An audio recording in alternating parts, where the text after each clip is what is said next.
Hey, welcome to the CMO Whisper Show. I'm your host, Steve Olensky. Part marketing practitioner, part ad agency veteran, part journalist. I was a writer for Forbes for 10 years.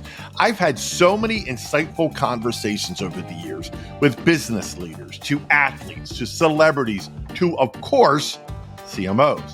The only difference now is instead of sharing those insights through written form, I'm doing it this way. My guest this week has been everywhere, man, or seemingly. From Converse to Starbucks to Procter and Gamble to Coca Cola to his current role as Chief Brand Officer at Topgolf. I met Geoff Cottrill many moons ago during my days at Forbes. What an amazing conversation we had. We touched on so many different topics. You're really going to enjoy it. And here it is. My friend, it's long overdue. How the hell are you? And welcome to the show. Man, it is good to see you. It's good to talk to you. That's quite an introduction, man. I don't know how I have time to do any of that. Exactly. I think that's all the time we have. Thanks for coming.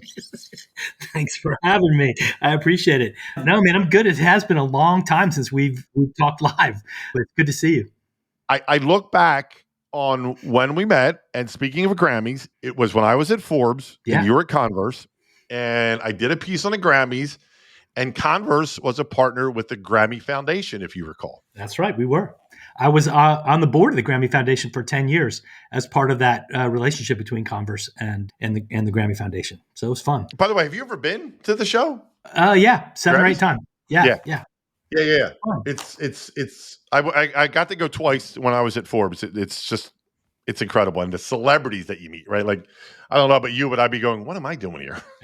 Exactly. And then I'd be going, who is that? Why don't I know anyone? Why am I so out of touch?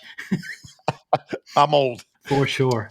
So there's a whole slew of things I want to get into. Cool. But I really want to start kind of at a high level at marketing principles, right? Of what we're going to call great brands. Now, of course, we could define that term a million ways from Sunday.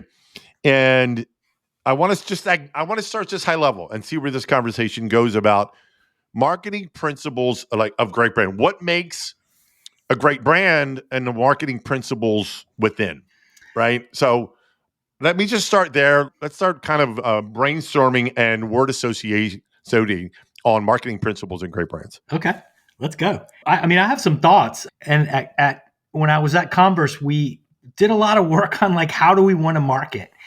How do we want to think about interacting with our consumers? And we wrote 4 super simple principles that became the decision criteria for almost everything we did. One was celebrate your audience, not yourself. And brands love to talk about themselves, but it's you should be celebrating your consumers and the people that love your brand or the people that buy your brand. Second, be useful. Try to find ways to do things with and for your consumers instead of to or at them. Third was own, don't rent. Create your own marketing platforms. Don't sponsor everything. Just create your own stuff. And then fourth was this sort of a wild card around celebrating the differences between people, not the similarities. So many brands try to tell you we're all the same and we bring everybody together. And the beautiful thing about the world we live in is that we're not all the same. And we should celebrate those differences because that's what makes life and the world so interesting. So literally, those were the 4 things that we thought about. And I kind of carry those with me everywhere I have been and everywhere I go. It's always about making sure if you're the CMO, your job is to be the voice of the consumer. The voice, and that's most CMOs don't approach it that way. They get up in the morning and think, I've got to sell 5% more to this person than I sold them last year. And that's not the case. You need to be their voice in the boardroom and speak up for them so they're represented. I could not agree more. And I know, look, we all know there's different types of CMOs, right? There's brand, there's performance as 2 examples. But to me, regardless of what kind of quote CMO you are, you're always that voice. You need to be that voice. For sure. No question. Yeah. I mean, who else is going to be that voice in the boardroom? Exactly. And that's a responsibility that, unfortunately, as you were alluding to, some CMOs, and I'm not saying all, either choose not to or ignore that responsibility And they're more focused, like you said, on the bottom line. Yeah. And the bottom line comes with focus and understanding of your consumer. Like we're in the business, all of us in brands, you're in the business to, create products, experiences, and services that matter for people on some level. And so you got to know your consumer and not just get up and try to figure out how I'm going to trick you into buying 6% more. That's not what it's about. Like, understand who they are and speak for them. I used to, you may have heard me say this before, but we used to do the empty chair. I always do the empty chair in big meetings. Like just randomly, I don't say anything about it. There's an empty chair sitting at the table. At the end of the meeting, I'll say, hey, let's just for 1 second, just imagine one of our consumers was sitting in that chair during this entire 3.5-hour budget meeting. And they heard that we never even brought them up. They heard how little we talked about them. You think they'd ever buy anything from us again? They heard how we talk to each other. Like, let's use this right now. Would they buy from us? No, because we didn't show any care whatsoever for them in this meeting.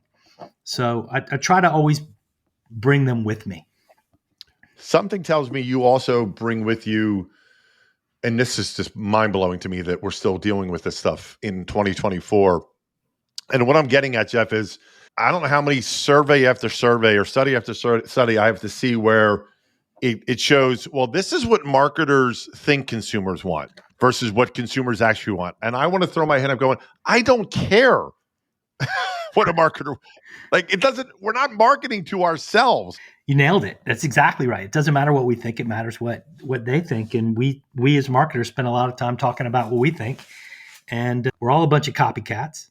And, you hear one new thing in ad age, there's a new buzzword. And suddenly there's a week-long seminar on it in New York City and everybody's got to be there and everybody's suddenly a thought leader on it. And you're like, man, what are we doing here? So I have I have a long-standing love-hate relationship with the marketing industry because it's a machine, right? As a CMO, you don't realize you're in this machine. You talk to your media agency, what should I do? You should buy more media. You talk to your creative agency, what should I do? You should run more ads. Let's create some ads. You got a social team. You should do more stuff on social. You should do this. You should do that. And you're like, oh, wait a minute. Like, hang on a second. I'm in the middle of a machine and everybody's serving their own interests. So let me step back for a second and really think about what it is we're trying to do here. And I'm not putting down marketing or the marketing industry. I'm just saying that sometimes I think we need to like wake up a little bit and stop spending so much time following everybody else and start like thinking for ourselves. And to add to that, listen to what your consumers are literally telling you. Yeah, for sure. And there are brands and products that have been wildly successful. Nike is a great example. They would say, kids can't tell us what is cool. We have to show them what's cool. So they understand what the cultural trends are, but they're creating products that are leading in design. And so I get that. I get that there's sometimes a confident approach from a brand can make a difference or can set, a new mindset. But for the most part, if you're just talking to your consumers around them and watching with your eyes and not with your mouth, it's amazing what you can learn. Right? Like I'm chuckling because I'm such a believer just in keeping things simple anyway.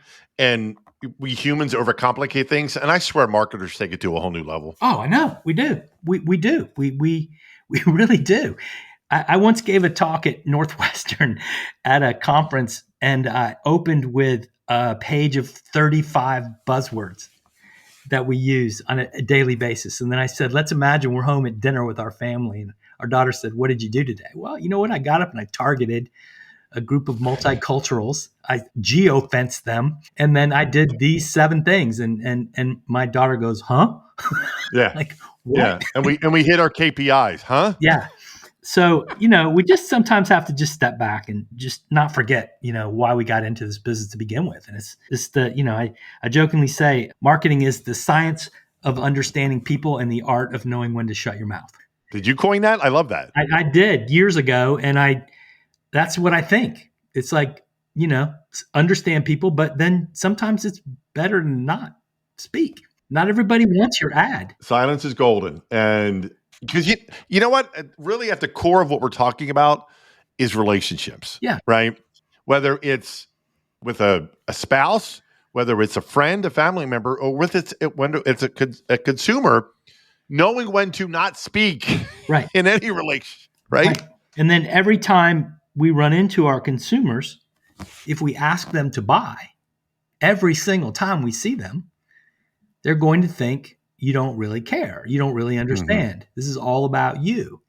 And it's super interesting that we go from Nike taught me this. Like you go from a world where they used to sell running shoes, and they would say, "You want to buy some running shoes? Hey, you should buy some running shoes." And then one day Nike said, "Hey, let's go running. Right? Here's an app to help you with your running. Here's a running club at our local store. You don't even have to wear our stuff. We know you bought running shoes. Let's go running."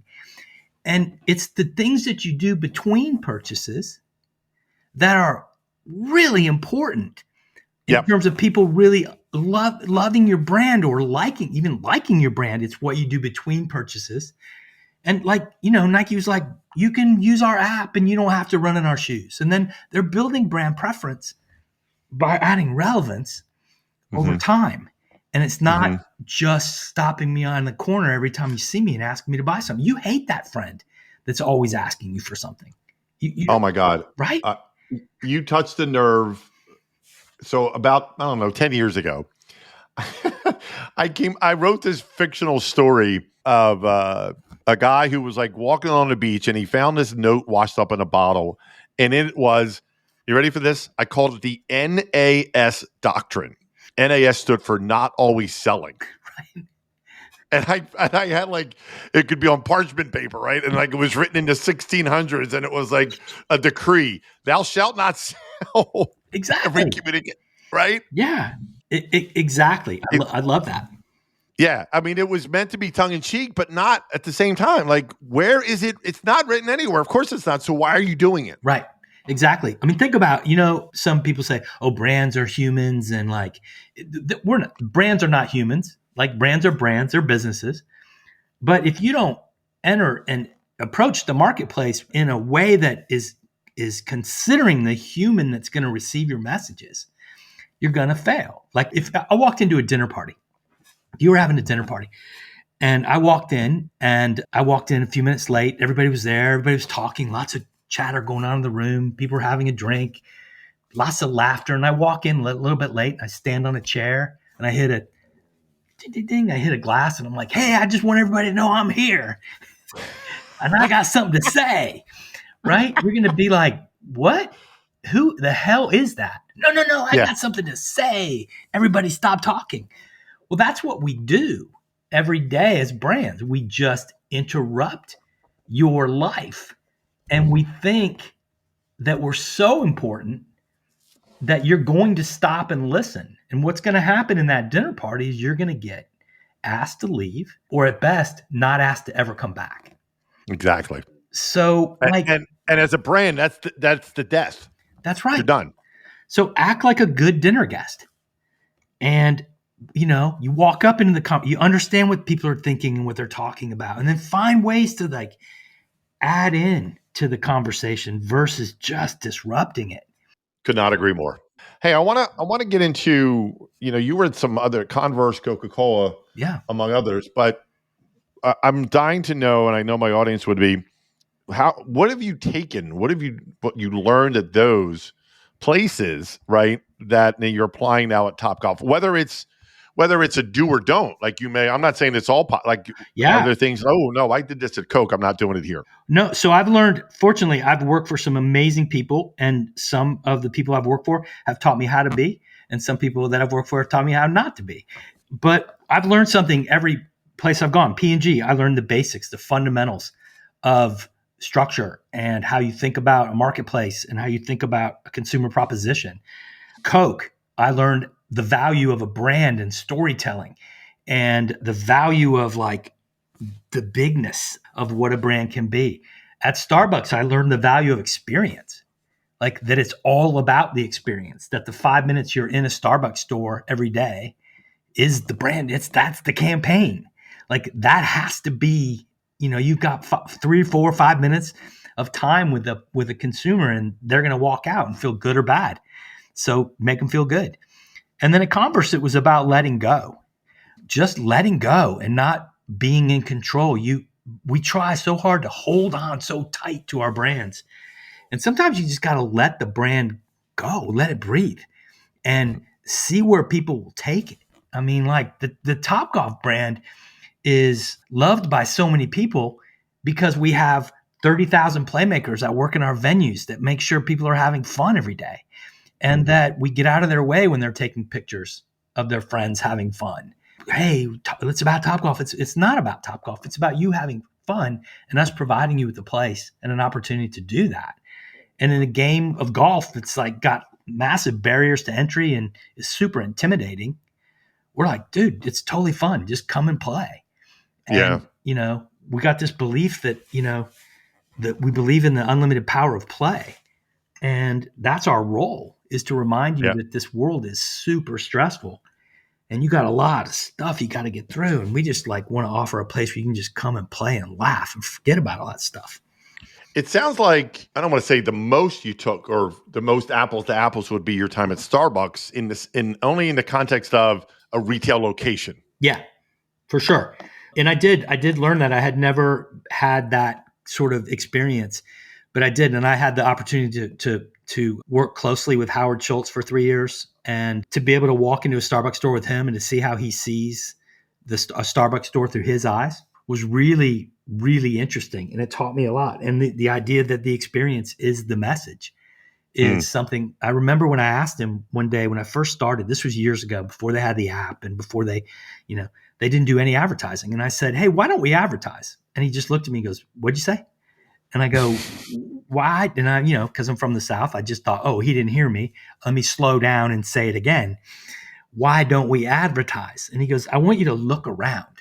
And I'm like, okay. And I didn't know what to look at. I was new in retail. No, I really want you to look around. And I'm like, okay. He said, see the woman who's third in line? I said, yeah. He said, you see what happened when she walked through the door? I said, no. He goes, that's because you weren't looking. Now I want you to watch what's about to happen. I'm like, okay. So we stood there for a couple minutes. The person that was the third person in line got to the counter and the barista handed her a coffee. Already had her name on the cup, handed her a coffee and said, see that? This woman comes in the store every day and the barista knows her. And that interaction that just happened, that's our campaign. We don't need to advertise if this works. And then he said, you know why McDonald's advertises? And I'm like, no. And he goes, because their experience is nowhere near ours. And they've got to build an image. And it was a really interesting observation from him at that time.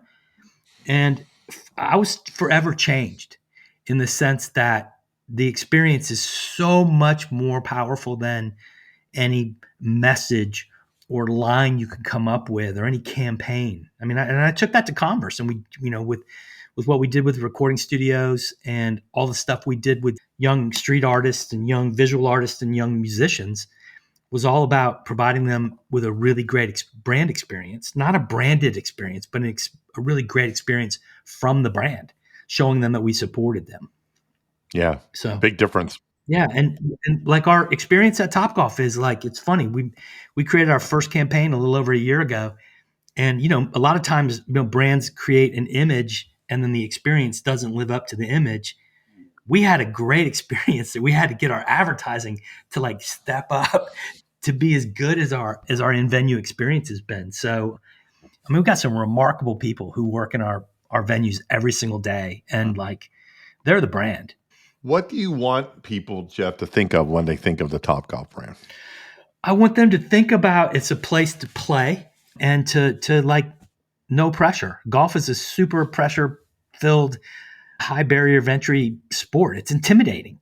I was telling somebody the other day when my first golf lesson I took in Tampa, Florida. My dad put me in lessons. I was like junior high, and I was a soccer player. I showed up at the course for my first lesson in a pair of soccer shorts, and the golf pro said, "You can't wear those." And I'm like, "Why not?" And he goes, "You can't wear those shorts." And I'm like, "Well, you have shorts on." And he goes, "Yeah, but mine have pockets." I'm like, "Well, I don't need pockets." And he said, "You can't wear soccer shorts to play golf. So next time, wear a different pair of shorts." And that was my first impression of golf. And I was like, well, "You're a snob. Like, this is I'm not welcome here." So I've always carried that with me, and I haven't like for years wasn't in love with golf because of that moment. And I took my lessons and I learned how to play and all that. But I always had this like, so for us, it's like we want to be the opposite of that. You can wear whatever the heck you want. We like just wear clothes. That's all we ask. And like just come and have fun. Yeah. And like we're not going to criticize your pants or your shorts or your shirt. Like Hmm. come as you are and play what you want and have a good time. And we're kind of trying to we're trying to make the game of golf more accessible. And then if we focus on making the game more accessible and make everyone feel like they can see themselves there and they can feel welcome, accessibility leads to diversity. Like we'll bring new and different people into the game. And then diversity leads to more fun for more people. And that's literally it. Like that's the formula. Accessibility leads to diversity. Diversity leads to more fun for more people. Simple as that. Yeah, right. There's that S word again, simple, right? I think you've kind of already answered this, but like, what's Topgolf's purpose? Well, I mean, purpose is such a word, man. Like it's Yeah. one of those buzzwords that like suddenly every brand needed to have a purpose. And Hmm. for us, it's like it starts with a belief, and the belief is in the unlimited power of play. And then the purpose is to like bring more joy to the world through more ways to play the game of golf. Like it's that simple. But it starts with a belief. And so many brands, I think, write a purpose statement that isn't grounded in a belief. And it rings a bit hollow when it gets to the world because, a lot of brands have a purpose because, Ad Age told you needed one.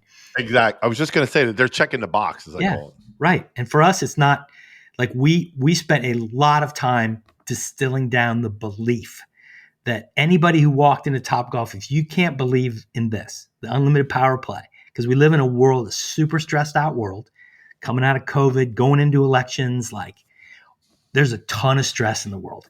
And we just want to be like, not that. We want to be a respite from that. And, the older we get, the more the world discourages play. You just like, you're looked at as you're immature versus having a playful mindset or a playful attitude and not being afraid to like, you know, step outside the box a little bit and have a little fun. So we're just trying to remind people that like, lighten up. Yeah. How would you define like the average customer look like? I mean, they're not golfers for the most part. Most people who come to Top Mhm. Golf never played golf before. All walks of life. A lot of people get introduced to Top Golf through a corporate event, like their boss books a time and they have a party at Top Golf, and most people walk in the door thinking, I don't like golf. I don't play golf. I don't really want to be here. And then they leave like, wow, that was super fun. I didn't know that could be so fun. Wow, I just played golf. That's amazing. Maybe I'll come back with my family. So it's a broad range of people. We're going to have about 35 million people come through our doors this year, which is a pretty big number. We've got almost 100 venues. We'll hit our 100th venue in the next year. So everybody's welcome. Is there which I know, which normally flies in the face of conventional marketing, right? Like you can't market to everybody. Right. Well, who says you can't, right? Right. Because I can see people rolling their eyes listening to what you just said. Like, no, you can. Yeah. Who says you can't? Well, yeah. I mean, we have 6 distinct player segments from all walks of life. We know where they live their lives. We know what apps are on their phone screens, if you will, in general. We know where they spend their time. So we communicate to them in the right ways, in the right places.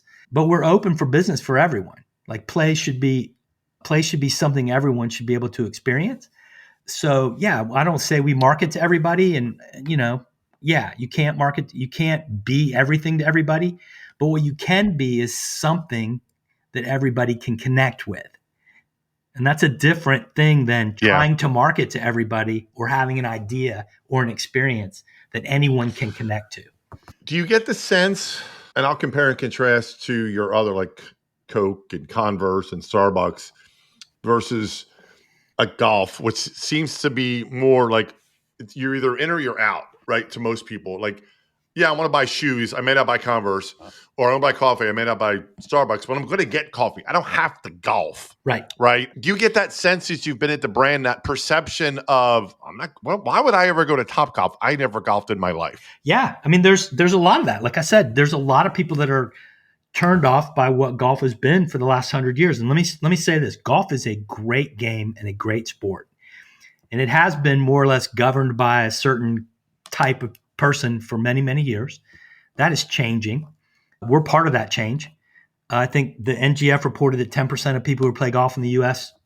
first played at Topgolf, and that number is going to get bigger over time. So, yeah, there are a lot of people that just simply say, I do not play golf. And then that's why we say it's golf. It's not golf. It's Topgolf, because there's as much not golf as there is golf. And the not golf part of Topgolf is equally as important as the golf part. So, like I said, we want you to come and have fun. You may never play on a green grass course in your life, and that is totally fine. We just want you to have fun, and fun enough to want to come back sometime. Yeah. So it's safe to assume there's an awareness play that has to happen here. For sure. For sure. We have relatively low, it's funny, we have relatively low awareness as a brand. Once you know us, you totally know us. We have relatively low awareness in the markets where we already have buildings. So there's a massive opportunity in the markets that we already exist to bring new and more people in. And then there's a group of people that are aware of the brand, but not aware of what goes on inside the building. Exactly. They see the 3-story driving range and think that's a 3-story driving range. So exposing people to the different kinds of things you can do and the different kinds of fun that you can have inside of a Topgolf is part of our communication objectives and challenge as well. It's to show we want everybody to be able to see themselves in the experience itself. So we've been doing a lot of work on like really highlighting, the play at Topgolf and what that looks like and what it feels like. Yep, exactly. I want to pivot to a topic that comes up quite a bit when I'm talking to CMOs, and that's partnerships. Mm-hmm. And given your wide experiences of different brands, I want to come at this two-part. One is, how do you look at partnerships from an agnostic perspective in terms of whatever role you're in, whatever given company, and what others can learn from that? What advice would you give to chief brand, chief marketing officer when it comes to partnerships? And then let's get into some specific ones that Topgolf has. Yeah, I mean, I think when I first got to Topgolf, I mean, I come from, coming from Coke and leading the strategic marketing, efforts, included sports, included a lot of sponsorships and partnerships. I got to Topgolf, and like my first observation was, boy, we have a lot of partners. We're selling like everything to outside people. Where is our voice? So we've been cleaning up the amount of outside brands and voices we're having in the experience, and really trimming that back and looking at fewer, bigger, more meaningful partnerships. So we just, in the past year, we signed a deal with Honda, and we're doing some really interesting, fun stuff with them. We've got 2 really, really big brand deals that we're going to announce in the next, call it 2 or 3 months. And we're looking for brands that can help us change golf, like that see the changes that are happening in golf and want to go along with us. And then, we have so many people coming through our doors. We offer a tremendous media opportunity, if you will, or activation opportunity inside the 4 walls. So, right. So yeah, partnerships I think are super important. And like I said, we're in the business of, we're going to have 3 or 4 decent big partners, and that's it. So what advice would you give to a CMO or chief brand agnostic of the industry when it comes to, establishing and developing brand partnerships? Yeah, I mean, I think you got to choose wisely. You got to make sure that there's the right overlap is there, that it's a natural overlap. And then, you both bring your strengths to the table, and both brands should benefit. It shouldn't just be a one-way financial transaction. That's why, in the marketing principles, own, don't rent, right? Like, what that means is don't sponsor everything. Like, create some of your own things, because if you sponsor something, you're just going to get the sign in the left field fence, and that's it. Mm-hmm. And okay, cool, but that's not really a partnership. It's just a one-way sponsorship. So find brands that are going to complement what you do, and they're going to complement the lives of your consumers. Mutually beneficial. Yeah. I mean, it's hard to do, but when you get it, you get it. Like, it's great.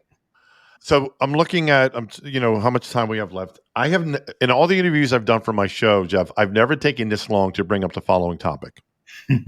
And it is the elephant in every marketer's room. Mm-hmm. You may know where I'm going. It's 2 letters. It's AI. Yeah. AI. Yeah, perhaps you've heard of it. I think it's fascinating what could be. Mm-hmm. I don't know yet what will be, but I do know that, we're keeping an eye on it. We're starting to think about how we're using it. I'm not making the leap to let it create my creative yet. And I think that's for me anyway, personally, it's a little ways off, but taking loads and loads of data and being able to distill it down and be a little bit more predictive, I think is really interesting to me. Most brands spend a lot of time looking at what happened yesterday. Like, look at our results from yesterday. You're like, okay, great. It's today and we're looking at yesterday, which means we're not looking at tomorrow.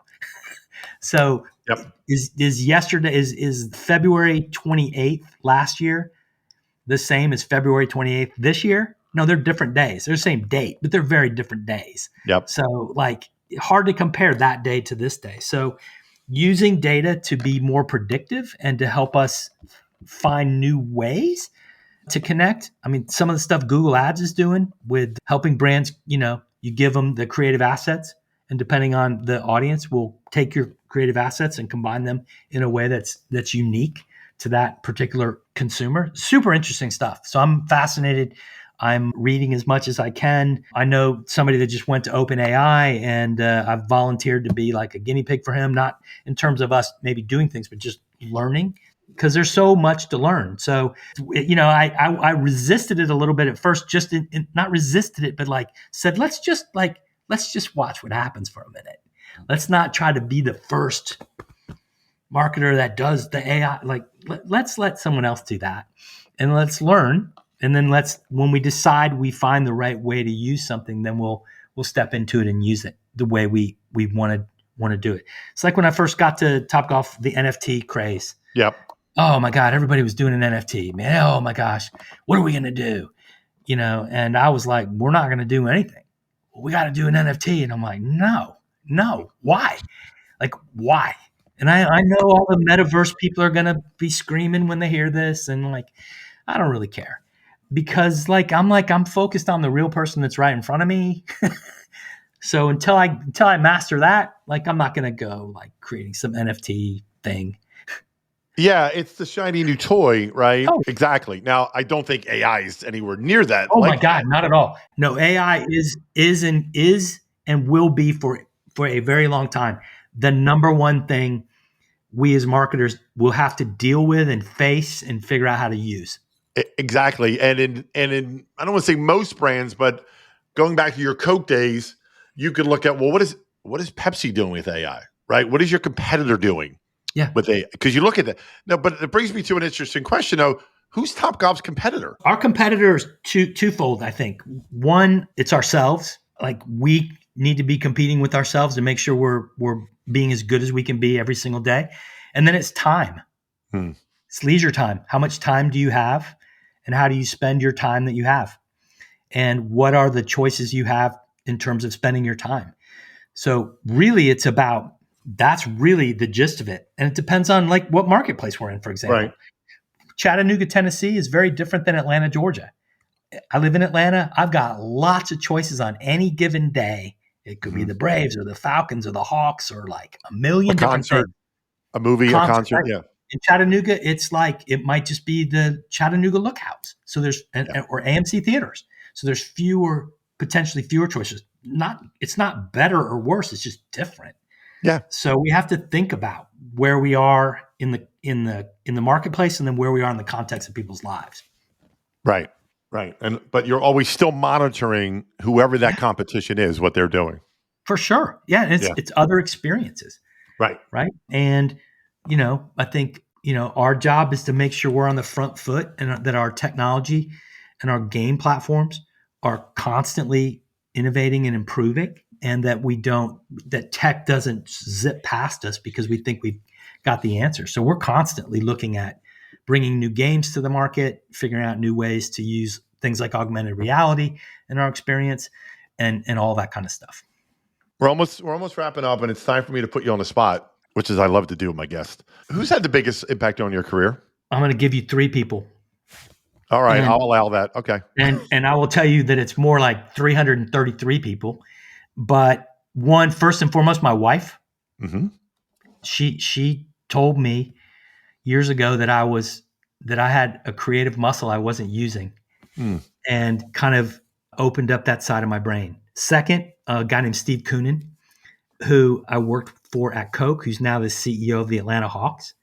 He taught me to bring my creative ideas to life and encouraged me to do that. So my wife told me I could be creative and showed me.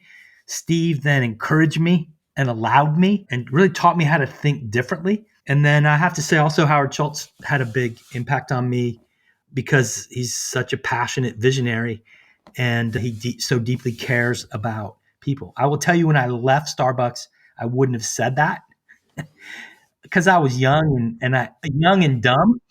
But man, when I look back and think about what I learned from Howard, I'm so incredibly grateful. And then I'm sorry, I'm going to slip one more in on you. A guy named Mark Parker, that was the CEO of Nike when I was at Converse. That guy is remarkable. He's the chairman of the board of Nike now and also of Disney. And you get in a room with that guy, and it is special. Interesting. I loved working with that guy. Interesting. All right. Yeah. Put you on the spot, part 2. And you're a big music fan like I am. Mm-hmm. And as you can see behind me, I have my album wall. I know. I love that. As many as you can make out. But music's played a big part in I always will. Yeah. And there are certain songs and lyrics that resonate with me more than others. Number one for me is a song called Lean on Me. Yeah, right. By Bill Withers from the 70s. So good. Right. Is there a song lyric, a song title, a music group, a concert, something music related, Geoff, that when you hear it, when you think of it, it just means a little more? Yes. And I have a rich history and love for music as well. I will say 13, 14 years old, I sold Cokes at Tampa Stadium.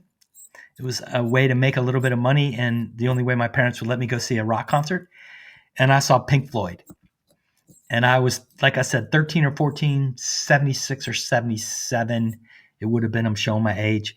But selling Cokes as a 13-year-old kid, and then ditching the tray and putting $100 in my pocket and climbing up in the stands and watching Pink Floyd and seeing a great big giant pig flying above Tampa Stadium was a moment that is forever in my mind and will always be special. And I've had hundreds of special moments with music, but that one was one that just sticks out for me. Is it I'm curious now, is it whenever you hear a Pink Floyd song, does it take you right back?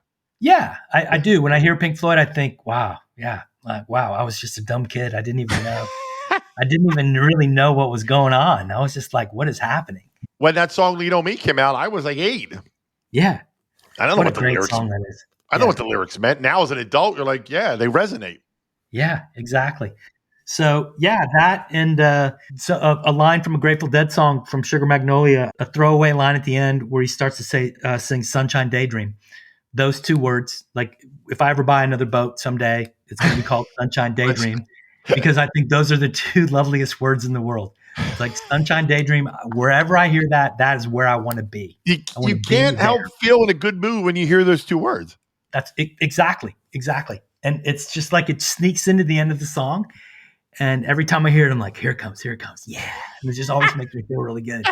Even though you've heard it a million times. I love it. Yeah, exactly. I love it. Never will I get tired of hearing that line. I love it. Well, listen, I want to thank you. It's been so great catching up. Yeah, man, thank you. You are definitely, one of the people I respect in the world of marketing. Yeah. And it's just been a treat. So again, thank you for coming on the show. Listen, the honor's mine. I'm grateful for opportunities like this, and I thank you. Well, that wraps up another episode of the CMO Whisperer Show. I hope you shared this episode with your friends, and if you have not already, please subscribe to be kept up to date on all the latest episodes. And if you're so inclined, leave me a review on your favorite podcast platform. Thank you.